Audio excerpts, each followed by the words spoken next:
a comedy genius revered by all of America, also a philanthropist who cried on television and raised billions of dollars to save children. But behind the scenes, that living saint revealed his true nature as a ruthless abuser of power. He used his exclusive position to manipulate, confine, and humiliate countless female stars.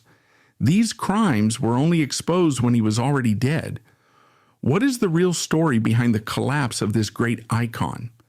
Let's get into it. The man standing at the exact center of this huge collapse is Jerry Lewis.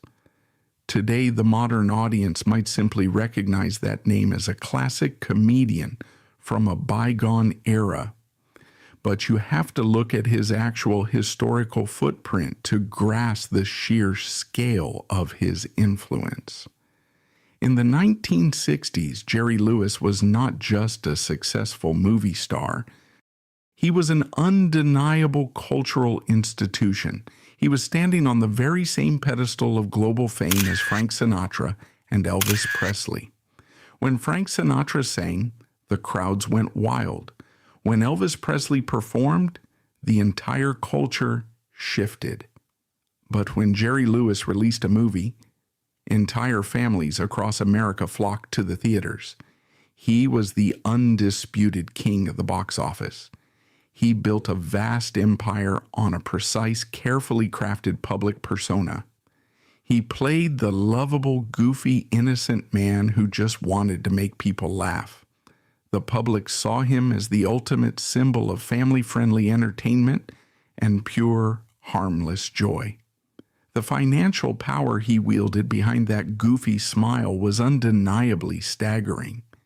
His dominance was permanently cemented in 1959 when he signed a historic, groundbreaking contract with Paramount Pictures. The studio handed him $10 million.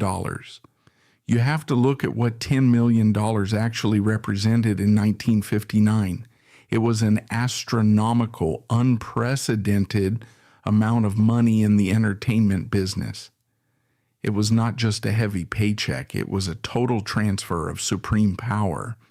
Paramount did not just hire a lead actor, they basically handed him the keys to the entire studio lot. This specific contract granted him a level of creative and operational control that was unheard of at the time. He was not just starring in the movies, he was writing them, he was producing them, he was directing them. He became the central financial pillar of a huge corporate conglomerate. When a single human being generates that much revenue and holds that many crucial positions on a film production, the studio executives stop treating him like a normal employee. They start treating him like a god. But his immense power did not just come from ticket sales and studio contracts. He possessed something far more dangerous than money. He possessed supreme moral authority in the eyes of the American public. Jerry Lewis was the face of the annual Labor Day telethon. Every single year, he would go on live television and host an exhausting broadcast to raise money for children suffering from muscular dystrophy. Audiences would sit in their living rooms and watch this famous comedian sweat under the studio lights, loosen his tie, and cry real tears on screen. He would look directly into the camera and beg the nation to donate their money to save sick children. Over the course of his lifetime, he helped raise over $2.6 billion for this charitable cause. Think about the psychological impact of that number. $2.6 billion raised for dying children. By doing this, he built an impenetrable shield of public goodwill. He established himself as the ultimate national philanthropist. It is the perfect public relations armor. If anyone dared to criticize Jerry Lewis, the public would immediately defend him. They would argue that a man who dedicates his entire life to saving sick children could never possibly be a bad person. He used this saint-like charitable image as a perfect, untouchable camouflage for what he was actually doing when the camera stopped rolling. While the American public was busy worshiping this charitable genius, the reality on his actual film sets was a different, severely toxic world. We have to look at the operational structure of the Hollywood studio system during the 1960s to see how a predator could operate so freely. This was a vastly different era than the entertainment industry we know today. Today, film sets have strict workplace guidelines, workplace oversight, intimacy coordinators, and legal protocols. In the 1960s, the studio lot was essentially a lawless kingdom. The heavy production companies operated like cartels. They controlled the press, they controlled the local narratives, and the men at the very top held the ultimate power of life and death over a person's career. It was an environment designed purely to protect the executives and the major stars who brought in the money. If you were a young female actress walking onto a Jerry Lewis film set during this golden era, you had zero structural protection. You were stepping into his personal territory. There was no human resources department waiting to handle your complaints. There was no official hotline you could call if a powerful man made you uncomfortable or crossed a physical line. The actor unions existed, but they were deeply intertwined with the same powerful men who ran the studios. You were utterly isolated.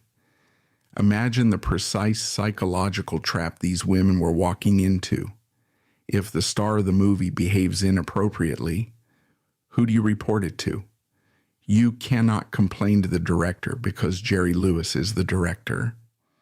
You cannot complain to the producer because Jerry Lewis is the producer. You cannot go over his head and complain to the studio executives because Jerry Lewis is the man making the studio millions of dollars. Complaining about his behavior meant you were directly threatening a multi-million-dollar financial investment. The entire system was explicitly designed to protect the money, and that meant protecting the star at all costs, blatantly ignoring the safety of the women on set. Jerry Lewis weaponized this structural failure because he held every single position of power on his productions. His word became undeniable law. He did not view his immense status as a professional responsibility. He viewed it as a divine right. He treated the sound stages like his own private kingdom, where the normal rules of human decency and professional boundaries simply did not apply to him. He dictated who got hired, who got fired, and who got permanently blacklisted from the entire industry. The women who worked with him knew that one wrong move, one rejection of his advances, or one complaint would not just get them fired from that production. It would permanently destroy their entire future in Hollywood. He used his position to create an atmosphere of total fear and compliance. The American public was buying tickets to see a lovable, innocent man make funny faces on screen, while the women behind the scenes were forced to survive a ruthless, calculated tyrant who knew exactly how to use his monopolistic power to entirely control their lives. That dictatorial operational control over the employment of his cast and crew created an environment where Jerry Lewis could systematically commit workplace abuse without facing any professional consequences. For decades, the reality of what occurred inside his production facilities remained strictly suppressed by the studio system. The industry ignored the internal complaints to protect their financial investments. This strict silence held until a detailed investigative report published by Vanity Fair finally documented the actual history of his behavior. The investigation published the direct testimonies of multiple female co-stars.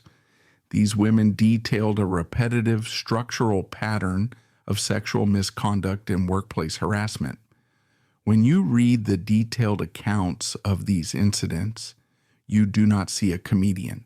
You see an executive who weaponized his production budget, his security personnel, and his set locations to isolate and exploit vulnerable employees.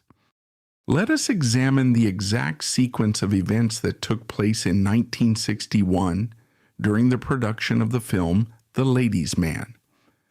Hope Holliday was an actress trying to secure a stable career in an industry dominated by men.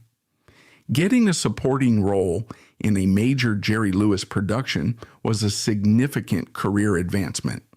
It was a contractual opportunity that provided widespread visibility and strict financial security.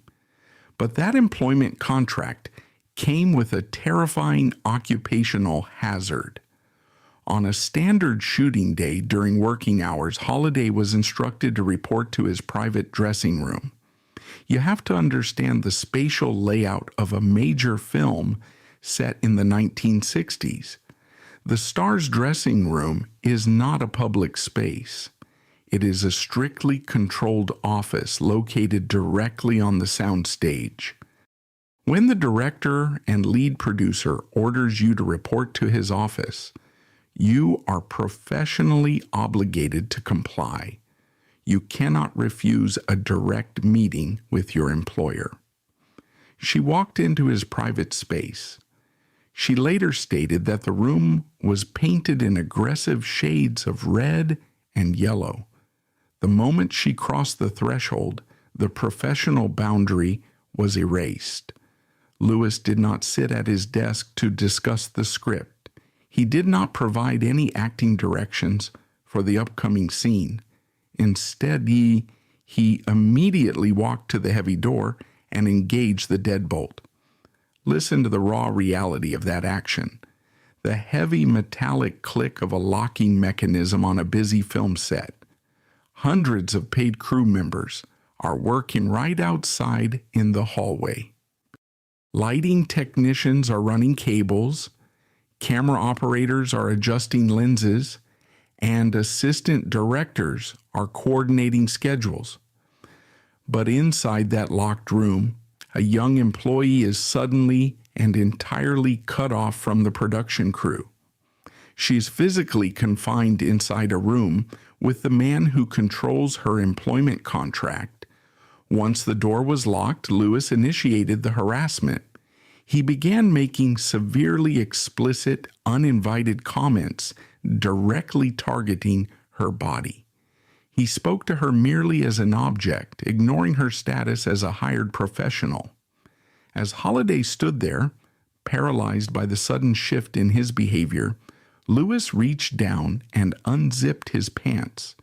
He exposed himself and began performing an act of self-gratification right in front of her. You have to analyze the true power dynamic occurring in this moment. He did not attempt to conceal his actions. He did not ask for her consent. He deliberately forced her to watch him. Holliday was immobilized by the threat to her career. She knew the operational rules of the studio. If she screamed for security, she would halt a multi-million-dollar production. She knew that if she caused a delay, she would be fired for breach of contract, and the studio executives would ensure she never worked in the industry again. Lewis relied solely on her fear of termination to force her compliance. He finished his action, unlocked the door, and she was expected to return to the set and continue reciting her lines as if the workplace harassment never happened. This was not an isolated incident caused by a sudden lapse in professional judgment. Fast forward 3 years to 1964, during the production of the film The Disorderly Orderly. This time, the target was an actress named Karen Sharp. Lewis used a different tactical approach for this encounter, demonstrating how he manipulated the standard production schedule to facilitate his abuse. Sharp was working on the set when she received an official directive from the production staff. She was ordered to report to a private office for a costume fitting. In the film industry, a costume fitting is a mandatory requirement. It is a standard logistical procedure. She had absolutely no reason to question the instruction. She walked into the office, expecting to meet with the wardrobe department to finalize her clothing for the next scene. Instead, she found Jerry Lewis waiting inside. He was surrounded by a group of personal security guards and production assistants. What happened next demonstrates exactly how he used his executive authority to eliminate all witnesses. Lewis walked over to a communication intercom on the desk. He issued a direct verbal command to his staff. He ordered every single security guard, assistant, and crew member to exit the area immediately. Because he was the director, the staff complied without question. He used his executive authority to systematically remove every single layer of protection Sharp had in that room. With a single order over an intercom, he created an isolated vacuum in the middle of a working production schedule. As soon as the staff closed the door and left them entirely alone, he initiated the assault. He lunged at her. He grabbed her body forcefully without any prior warning or consent. He began touching her inappropriately, utilizing his body weight and the overwhelming authority of his position to try and force her into submission. Just as he had done 3 years prior with Hope Holiday, he immediately reached down and unzipped his pants, operating under the assumption that his status as the highest paid actor on the lot meant she would simply surrender out of fear for her job. But Karen Sharp rejected his assumption. Despite the immense power imbalance and despite knowing that he could terminate her contract immediately, she actively fought back. She used physical force to push him away. She explicitly and verbally rejected his unwanted advances. She looked directly at the producer of the film and firmly refused to comply with his demands. The immediate result of her refusal was a heavy, tense silence in the office. Lewis did not apologize for his behavior. He stopped the physical assault because he realized she would not comply silently. But the professional retaliation began immediately. When you analyze these two direct reports side by side, an undeniable methodology becomes clear. You see the calculated use of room assignments, the deliberate locking of doors, the strategic dismissal of security personnel, the immediate aggressive unzipping of the pants. This was a man who utilized the logistical structure of his film sets to isolate female employees. He built a production environment that allowed him to trap women, degrade them, and assert physical dominance over them without any fear of human resources, intervention, or legal consequence. He utilized the vast profits of his family-friendly comedies to fund a system that protected his workplace harassment, leaving his employees to navigate a deeply unsafe environment entirely on their own. A single individual cannot sustain this level of systematic workplace abuse for decades without a vast corporate infrastructure actively protecting him. The actions that occurred inside those locked dressing rooms were not isolated secrets kept hidden from the upper management. The executives at the very top of the studio hierarchy were fully aware of his behavior, and they deliberately chose to enable it. They constructed a professional environment that normalized the exploitation of female employees because it kept their primary financial assets satisfied. The depth of this corporate complicity is perfectly illustrated by the experience of another actress, Renee Taylor. Her account shifts the focus from the actions of one specific actor to the entire executive board of Paramount Pictures. Taylor was working within the studio system, navigating the standard channels of Hollywood employment. She had direct interactions with the high-ranking studio executives, the men responsible for managing budgets, approving contracts, and overseeing the entire production slate. During these official interactions, the executives did not treat her with standard professional respect. They openly and directly asked her if she was one of Jerry's girls. They did not ask this question with professional concern. They asked it with casual, vulgar amusement. They used severely explicit, crude terminology to inquire about her intimate relationship with their lead star. This interaction is crucial evidence. It proves conclusively that the executive board knew exactly how Lewis was utilizing his power on the set.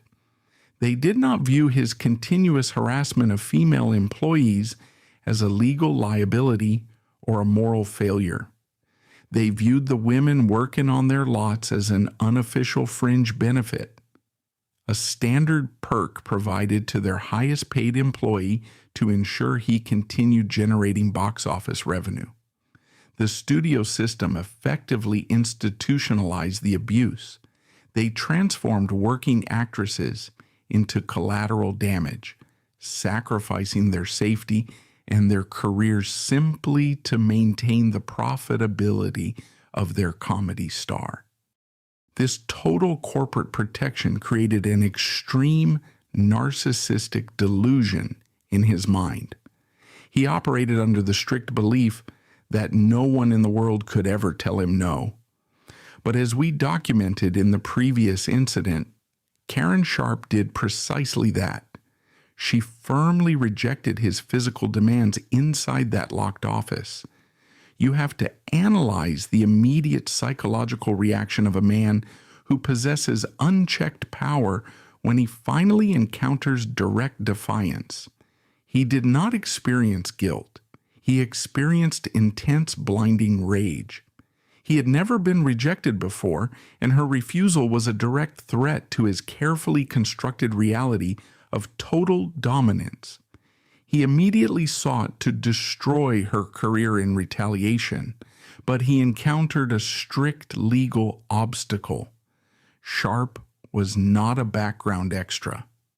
She was a credited co-star with a highly structured, legally binding contract negotiated by her representatives. Lewis could not simply fire her on the spot without causing an intense legal dispute that would delay the production schedule and cost the studio money.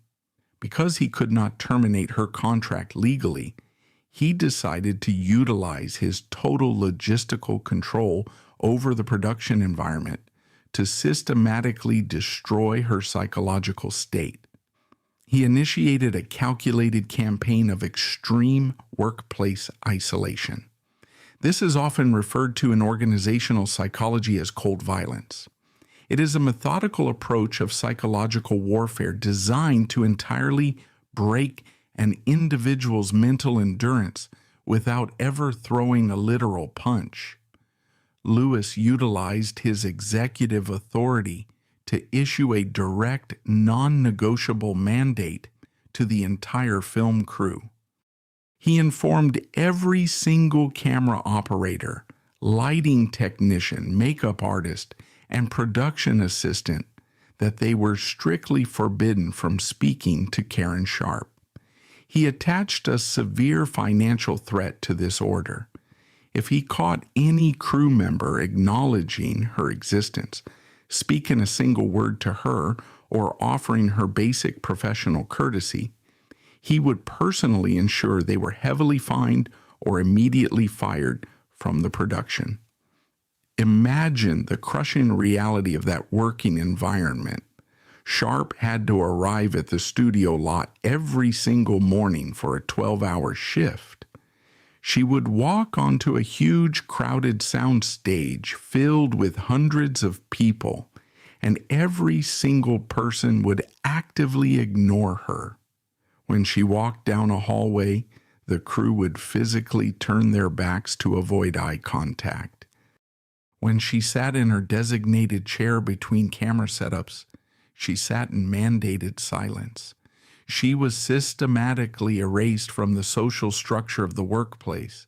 She was utterly alone in a room full of people. Lewis escalated this isolation directly into the actual filming process. The production schedule required them to film complex comedic scenes together. Acting requires constant communication, rehearsal, and timing, especially in a comedy film where pacing is everything. Lewis point blank refused to rehearse any scenes with her. He would not run lines. He would not discuss camera blocking. When the director called for a rehearsal, Lewis would simply walk away and leave her standing alone on the set. When it was time to roll the cameras and actually film the scenes, he took the retaliation even further. If the camera setup only required a close-up shot of her face, the standard industry practice is for the scene partner to stand off camera and read the dialogue so the actor has a real person to interact with. Lewis refused to stand off camera. He would leave the soundstage entirely. The production assistants would place a piece of tape on a metal light stand, and Sharp was forced to deliver her comedic dialogue directly to a blank wall, while the entire crew watched her in complete, terrified silence. He utilized his executive authority to turn the entire production facility into an instrument of psychological torture. He wanted to make the working conditions so unbearable that she would voluntarily break her own contract and quit the film. Quitting would legally release the studio from paying her salary and would effectively ruin her professional reputation in the industry.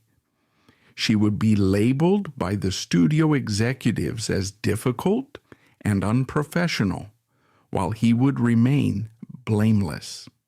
He did not just want to punish her for rejecting his unwanted advances. He wanted to obliterate her ability to work in Hollywood ever again. He wanted to send a very clear, highly visible message to every other woman on the lot. The message was simple. If you deny my demands, I will use my multi-million-dollar infrastructure to erase you entirely. The corporate isolation tactics used on the film sets reveal a terrifying level of control over his employees. But professional contracts eventually expire. Actresses can eventually walk away from a production or find work at a different studio.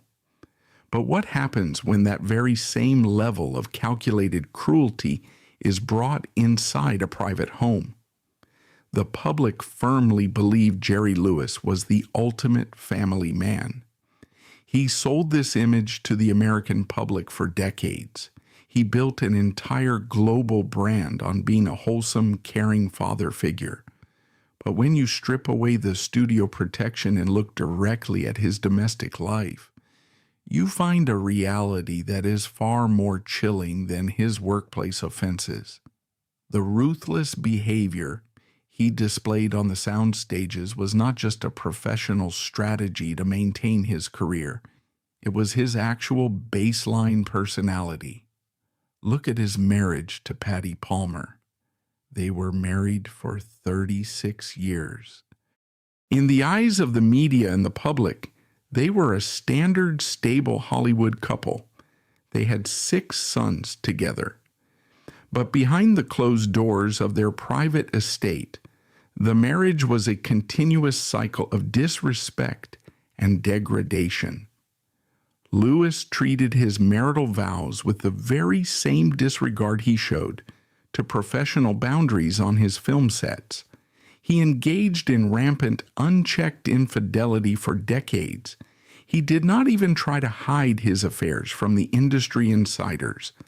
He operated with the arrogant assumption that his wife, much like his female co-stars, simply had to accept his behavior because he was the primary financial provider. The marriage finally collapsed in 1980 when Palmer filed for divorce, ending nearly 4 decades of dealing with a man who viewed loyalty as a weakness. The destruction of his marriage was only a minor fraction of the damage he inflicted inside his own house. The most horrifying aspect of his private life was his treatment of his 6 biological sons.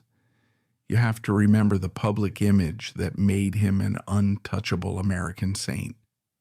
Every single year, he stood in front of television cameras, exhausted, crying real tears, begging the nation to donate money to save sick children. He raised billions of dollars for kids he had never met. The American public looked at that television screen and saw a man with an infinite capacity for paternal love. But the children actually living inside his house experienced the exact opposite reality. According to the later testimonies of his own flesh and blood, the man who cried for sick children on television was inflicting severe physical and mental terror on his own kids behind closed doors. He ruled his household with the same iron fist he used on the studio lot. There was no goofy comedian making funny faces at the dinner table. There was only a strict, volatile authoritarian who used brutal force and harsh psychological degradation to keep his own children in a state of constant fear. The psychological toll of growing up under that type of terror inevitably fractured the family. You cannot subject children to years of mental manipulation and physical fear without causing permanent, catastrophic damage.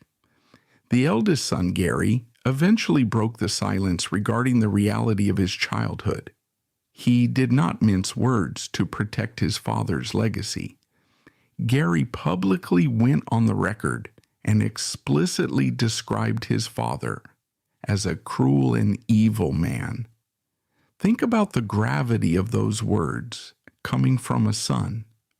He did not call him a difficult artist or a strict parent. He used the specific words cruel and evil. But the darkest consequence of this domestic environment culminated in 2009. His youngest biological son, Joseph, who had struggled with severe personal issues and estrangement from his father for years, tragically took his own life. When a parent loses a child, the standard human response is profound grief and reflection. But Lewis maintained his cold, impenetrable exterior. The man who dedicated his public life to the welfare of children had systematically destroyed his own bloodline. You might assume that old age, declining health, or the tragic loss of a son would force a man to reflect on his actions and soften his behavior, but predators rarely change their core nature. They just age. Fast forward to the year 2014. Lewis is nearly 90 years old. He is attending a major public industry event. The comedian Amy Schumer is present at the same event. Even at nearly 90 years old, medically frail and far removed from his era of studio dominance, the impulse to humiliate a female colleague remained fully intact. During a photo opportunity, Lewis aggressively grabbed Schumer and forcefully pushed her off balance to simulate a highly inappropriate, lewd act right in front of the cameras. He used his status as an elderly comedy legend to mask a hostile bodily violation as a joke. It was glaring, undeniable proof that the man who locked women in dressing rooms in the 1960s was still operating with the very same predatory mindset 5 decades later. Time did not heal his character. It only proved how deeply ingrained his hostility toward women truly was. The final, most definitive proof of his cold nature was executed after his death. Jerry Lewis passed away in 2017 at the age of 91. When a wealthy patriarch dies, the reading of the last will and testament is usually a standard legal procedure to distribute assets among the surviving family. But Lewis used his final legal document as an instrument for one last calculated act of vengeance. When the lawyers opened his will, they found an undeniable clause explicitly targeting his children from his first marriage. He deliberately and legally disinherited all 6 of his biological sons. He left them nothing. He transferred his entire vast fortune, his intellectual property, and his estate exclusively to his second wife, Sandy Pitnick, and their adopted daughter. This was not an oversight. It was a drafted, notarized legal strike from beyond the grave. He made sure that his final action on this earth was to permanently sever ties with his own flesh and blood. It was the ultimate demonstration of his character. He spent his entire life building an empire on the illusion of kindness, laughter, and charity. He forced the public to view him as a saint, but his final legal signature revealed the precise truth. He was a man who possessed no fundamental human empathy. He used his wealth and power to control, abuse, and discard everyone around him, ensuring that even in death, his final word was an act of pure, calculated cruelty. The cruelty he inflicted on his own children mirrors the permanent psychological damage he left on the women who survived his film sets. For decades, the entertainment industry buried these workplace crimes, forcing the victims to carry the intense psychological weight entirely on their own while watching their abuser receive global praise. Look directly at the long-term mental health consequences of these isolated incidents. Hope Holiday did not just walk away from that locked red and yellow dressing room and continue a normal life. The severe harassment she endured triggered deep chronic depression. She developed an intense paralyzing fear of men in her personal life. For years after the incident, she firmly refused to date or engage in standard social relationships because the trauma of that forced confinement completely shattered her basic trust in human beings. Another prominent actress, Lainie Kazan, experienced a similar devastating mental collapse. She endured severe public humiliation and continuous verbal degradation from Lewis while working under his direction. The psychological abuse fundamentally altered her perception of her own self-worth. She spent decades living with an overwhelming internalized sense of worthlessness. She was thoroughly convinced by an authoritative producer that she had absolutely no value as a professional or as a human being. These women did not stay quiet by choice. They were forced into a state of total silence because they understood the mechanics of the studio system. They knew the corporate executives at Paramount Pictures would immediately destroy their reputations, bankrupt them with legal fees, and ban them from the industry if they ever spoke a single negative word to the press. That mandated silence lasted for more than half a century. Lewis spent his entire life collecting awards, receiving standing ovations, and enjoying the absolute protection of his extreme wealth. But a multi-million-dollar studio apparatus cannot suppress the truth permanently. The definitive turning point occurred in 2022. Vanity Fair published a comprehensive, deeply researched, investigative report. The women who were systematically terrorized in the 1960s finally stepped forward to go on the official record. They were no longer young, vulnerable actresses desperately trying to secure studio contracts. They were women in their 80s. Their hair was white, their lives were fully lived, and they no longer feared the professional retaliation of a dead executive or his powerful enablers. You have to analyze their exact motivation for coming forward after so many decades of strict silence. They did not file civil lawsuits. They did not ask for any financial settlements or compensation from his estate. They stepped into the harsh public spotlight for one highly crucial reason. They demanded the factual historical record be corrected. They wanted the American public to know exactly who they were funding when they bought those movie tickets and watched those telethons. By speaking out, these women executed a permanent correction of Hollywood history. They thoroughly dismantled the false, carefully constructed public image he spent a lifetime building.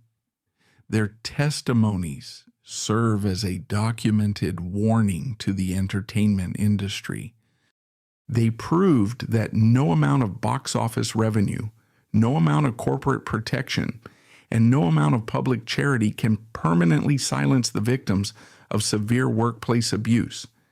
Their absolute refusal to carry his dark secrets to the grave serves as definitive, undeniable proof that the truth eventually outlasts the power of the men who try to hide it. Jerry Lewis left this world carrying the official title of a comedy genius and the public credit for raising billions of dollars in charity. But history eventually recorded the final, undeniable verdict.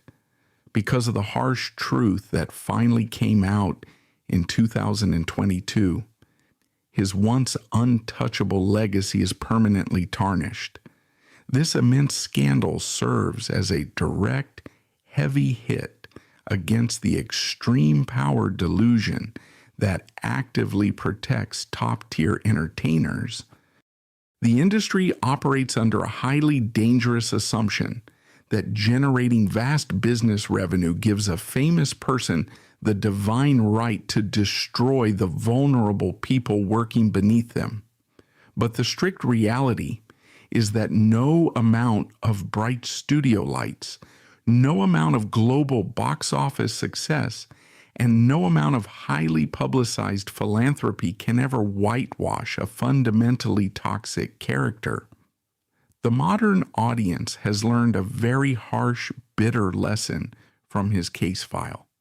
We now know that the man who generated the loudest laughter on national television was the very same man who caused the most painful silent tears behind the closed doors. This is a direct, non-negotiable warning to the entire modern entertainment industry. Pure acting talent and financial success can never be used as a permanent immunity card to trample on basic human rights. You simply cannot buy your way out of accountability forever. When the director yells cut, the cameras stop rolling, but the trauma for these actresses does not. What we have just seen is proof of a toxic power dynamic, where art becomes a shield for abuse and silence is bought with fame. It is time for the truth to be heard. What are your thoughts on this dark reality? Leave a comment below. Don't forget to subscribe to Actor Secrets as we continue to expose the dark side of Hollywood. Thanks for watching.